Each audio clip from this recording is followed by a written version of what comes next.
రాష్ట్రమంతటా సేవాపక్షం కార్యక్రమాలు జోరుగా నిర్వహిస్తున్నారు బీజేపీ నేతలు.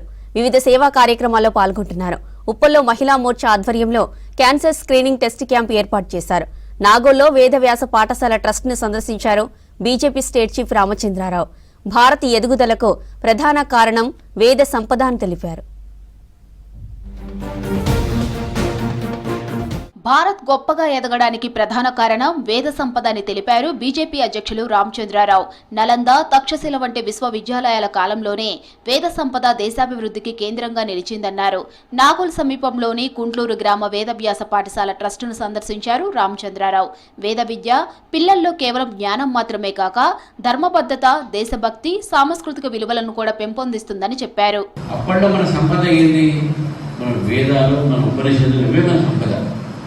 దాన్ని మనం మర్చిపోయే తరంలో మనం ఆధునీకరణ విషయాన్ని మర్చిపోయి ఈరోజు దాన్ని మళ్ళీ ఈ దేశంలో మేము ఉన్నాము, మా వేదం ఇంకా నడుస్తూనే ఉంటుంది, తరతరాలుగా దీన్ని ఎవరు అంతం చేయలేరు అనేటటువంటి ఒక ఆ రీతిలో మనకు ఎవరైనా యోధులు కనబడాలంటే మీలో కనబడతాము.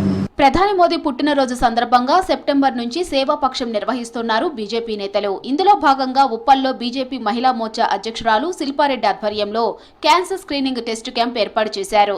పార్టీ స్టేట్ చీఫ్ రామచంద్రారావు క్యాంపును ప్రారంభించారు. క్యాన్సర్ పై అవగాహన అవసరమని తెలిపారు.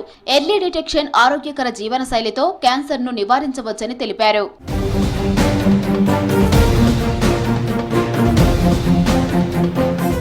పేదలకు, సామాన్యులకు మేలు జరిగేలా కేంద్ర ప్రభుత్వం జీఎస్టీలో మార్పులు తెచ్చిందన్నారు ఎంపీ కొండా విశ్వేశ్వరరెడ్డి.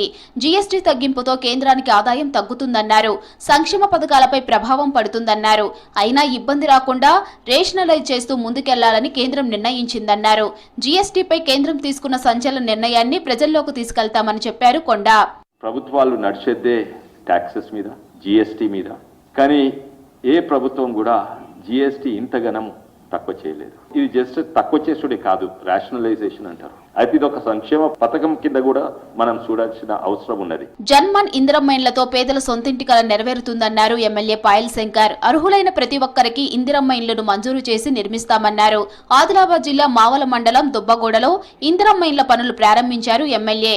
పేదలు ఆందోళన చెందవలసిన అవసరం లేదని, అర్హులైన ప్రతి ఒక్కరికి ఇండ్లు వస్తాయని చెప్పారు. ఈ సమాజంలో చిట్ట చివరి వరుసలో ఉన్నటువంటి ప్రతి పేదవాళ్లకు ప్రభుత్వ ఫలాలు అందాలన్నటువంటి గొప్ప ఆలోచనతోని ఈరోజు కేంద్ర ప్రభుత్వం గొప్పగా సాయం చేస్తూ, కేంద్ర ప్రభుత్వం చేసినటువంటి సాయానికి రాష్ట్ర ప్రభుత్వం కూడా ఒక అడుగు ముందుకేసి భాగస్వామ్యంతో ఈరోజు ఇండ్ల కార్యక్రమాన్ని ముందుకు తీసుకెళ్లేటటువంటి ప్రయత్నం జరుగుతోంది. మున్సిపల్ కార్మికులకు జీతాలు ఇవ్వడంలో ప్రభుత్వం విఫలమైందన్నారు ఎమ్మెల్యే పాల్వాయి హరీష్ బాబు. కాంగ్రెస్ అధికారంలోకి వచ్చిన నాటి నుంచి దాదాపు 22 నెలలుగా కాగజ్ నగర్ మున్సిపాలిటీ సిబ్బందికి జీతాలు రాలేదన్నారు.